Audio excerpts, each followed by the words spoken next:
qarqe në fillim që Partia Demokratike nuk është se ka në garancit madhe me Edi Ramën për balë për të pasur një lloj mirëbesimi, siç e shprehën kolegët, që nga kjo lloj të ryeze do të marrë atë që kërkon. Por sigurisht që unë nuk bia dakord me faktin që sot partitë e vogla janë përjashtuar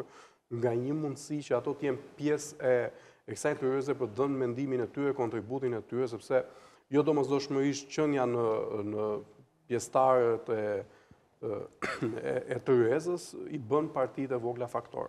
Patjetër që Partia Demokratike e dha sinjalin e parë që mund të jetë bashkëpunuese, më falni, që patjetër mund të ofrojë mundësi partive të vogla që ato të shprehin vullnetin e qytetarëve që i kanë votuar edhe në projekte të tilla konkrete, dhe sigurisht që si partia më e madhe opozitare i takon asaj që të jetë edhe faktori kryesor në diskutimin e këtyre reformave që po flasim. Pra, dua të them që partitë e vogla sot janë të fituara padyshim sepse kanë dalë me një kandidat përbashkët për Bashkinë e Tiranës.